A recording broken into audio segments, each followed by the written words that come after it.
What's up, guys? Eric here with driverlineup.com, world's luckiest steering wheel holder, as your host.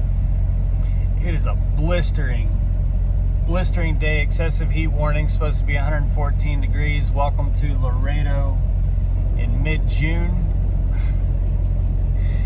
And the truck is vibrating. You're hearing all kinds of noise because it's freaking hot and we're idling.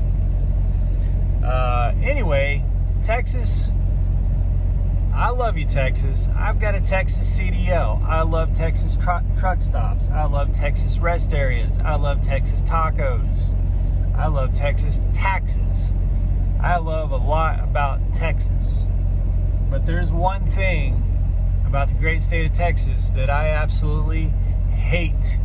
And we're going to get into that right now.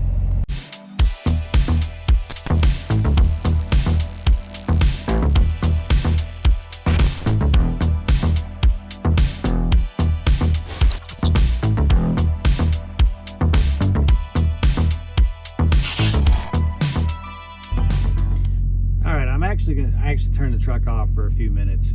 Got the reefer. Got too much going. You ain't gonna be able to hear me. So, Texas. This is gonna be a hell of a day. It's gonna be a fight. I'm wearing the same shirt I was wearing 2 days ago. I need to get a shower today. Don't really need to get a shower right this second, but the truth is, I know after today it's gonna be shower time. Anyway, Texas has some of the worst roads in the damn country. How that is possible, I don't know. I mean, part of it is, of course, the growth of Texas.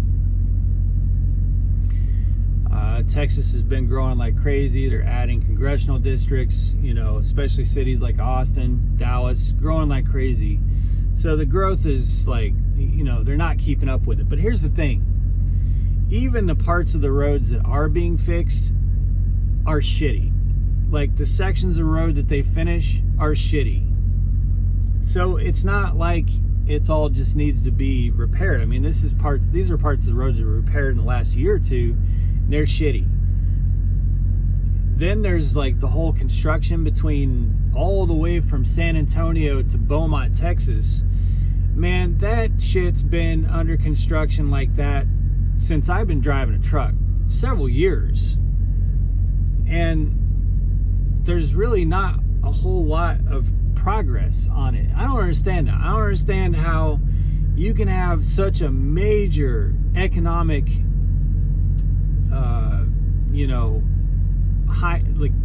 artery, and you're not working on that shit 24/7. Why do they take nights and weekends off? I don't get it. I don't understand how.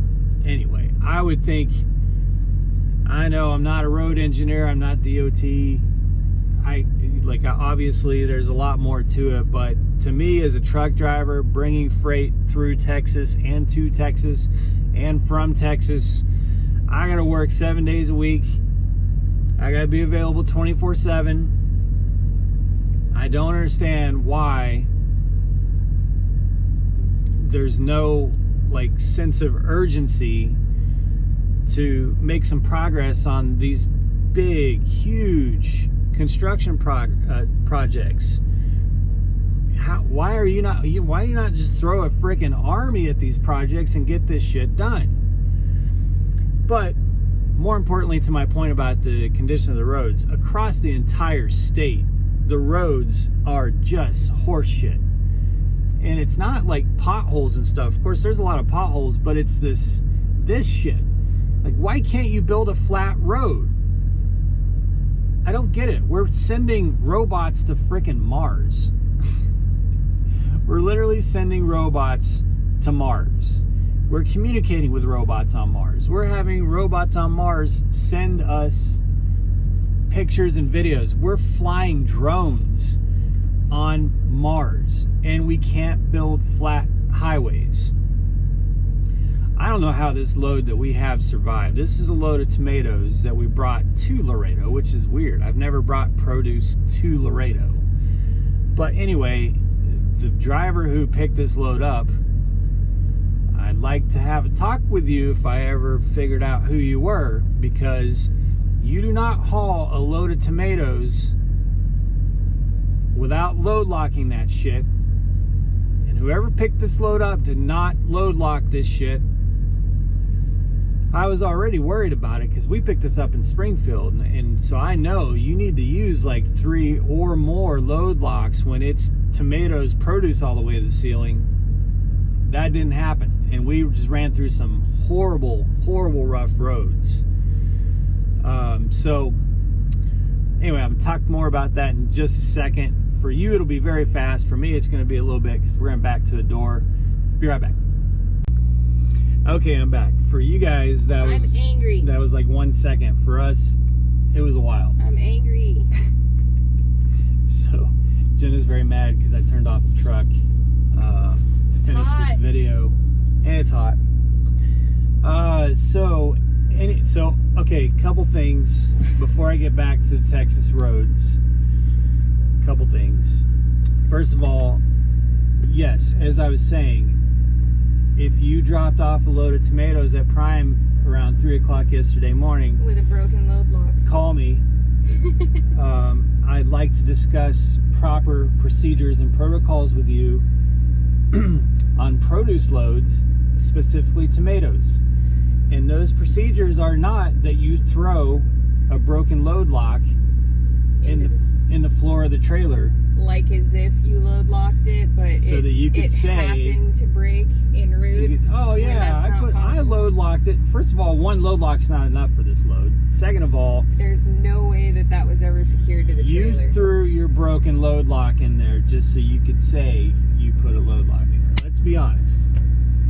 So anyway, when you get tomato loads stacked high like that, put 2 or 3 load locks in there, and I'm sorry that you're going to lose your load locks. You get credit for it. Let your fleet manager know. So that's the first thing. The second thing is they gave us a door, and of course there was a trailer in the door, even though there's 100 other empty doors here, including 5 doors to the left of that door, and 1, 2, and then 2 on the other side of that Prime truck, 4 doors to the right of that. Now they couldn't let us go into any of those doors. It had to be the one with the trailer in it. I've been driving all night. I'm cranky. She's cranky because she's hot. But getting back to the road thing, yeah, on the tomato, like I was really concerned about this trailer because I didn't know what the load lock situation is.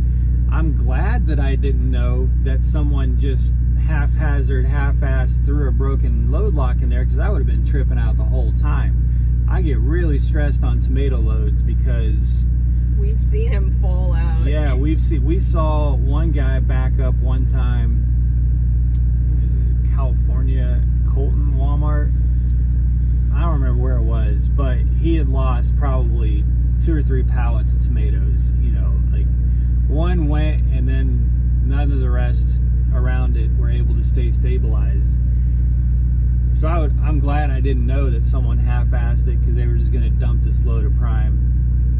Yes, I'm putting emphasis on that because... And also the weight distribution. It was kind of a dick move. There wasn't a whole lot they could do in terms of sliding the tandems, but there was no reason to run it all the way back. Yeah, there was 9,000 pounds more on the truck, and they had the tandems in like the 9th or 10th hole. You know, like... Okay. Anyway, enough of that. Back to the Texas roads.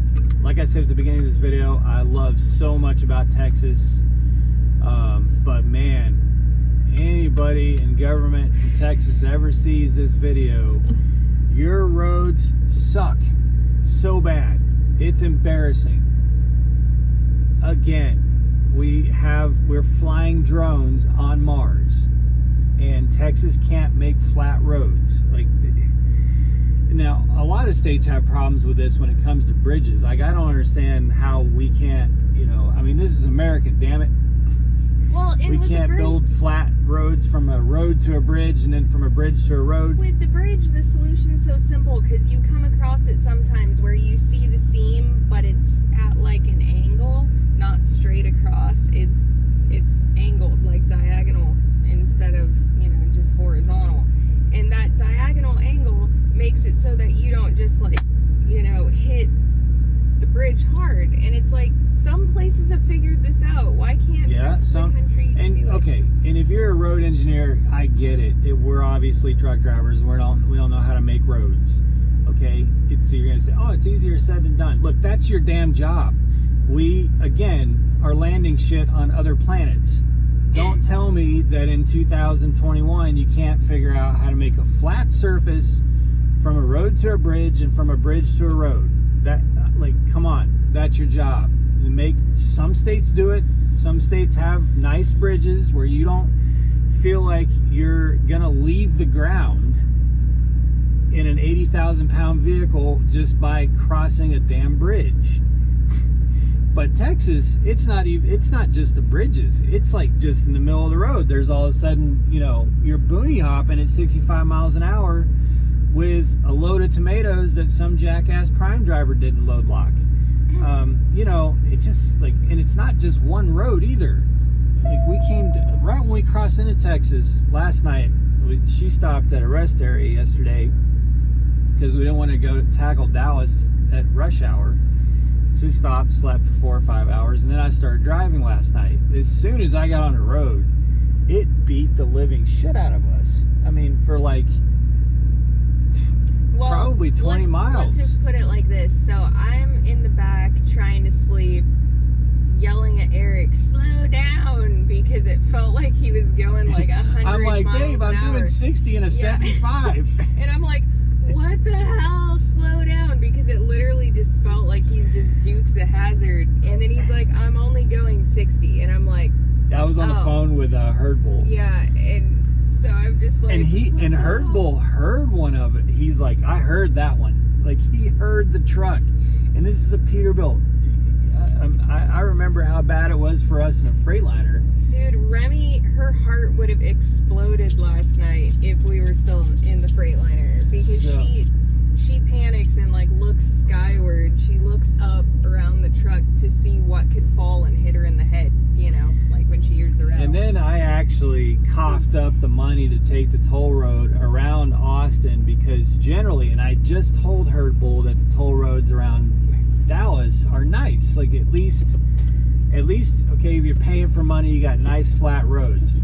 That is not the case around Austin. I took that toll road and just to go around Austin because I just got beat up so much, and man, oh man, giving the people what they want to see. It was brutal, like booty hopping for freaking 60 miles. Come on, Texas. Got to do better. Like, I would say go fix those roads, but then I know you're going to take 5 years just to fix 20 miles. So don't go fix those roads. Just know that you effed it up to begin with. Like I said, even sections of road that they just finished are terrible. Like, it's almost like they intentionally make them shitty so that we have to hire them to come back and do it again in 3 or 4 years. It literally feels that way. I know I'm not basing that on any facts, but Remy's over there logging her cute. Anyway. Well, just giving the people what they want to see. We know everybody's here to see her. Yeah, so She's hungry. And as a general statement, America's roads, you're talking about this infrastructure bill, which hardly funds any roads at all. Our roads are embarrassing, man. We are the greatest country this earth has ever seen, but you would not know that if you judged it based on our roads. Good God, our roads are freaking terrible. Especially any interstate that starts with a 7. Someone was trying to tell me the other day that their favorite road to drive a truck in is 70 across Ohio and Indiana. And I'm like, are you out of your damn mind? Just any road that starts with a 7 sucks. But anyway, that's that's my rant for today. So Texas, get it together. Come on, make us proud. You got the best rest areas, best truck stops, especially those Fuel Americas and Fuel Max. Yeah, Fuel America and Fuel Max are awesome because they got taco shops. Yeah, they have like 7 different restaurants. They had Charlie's at the one up the road here. Great gun laws, great taxes, good all kinds of stuff. Shitty ass roads. Oh my gosh. All right, guys, I'm about to go hit the sack. I'm getting unloaded here and figure out what's next. Be safe, make good decisions, and as always, drive to thrive. We'll talk to you soon.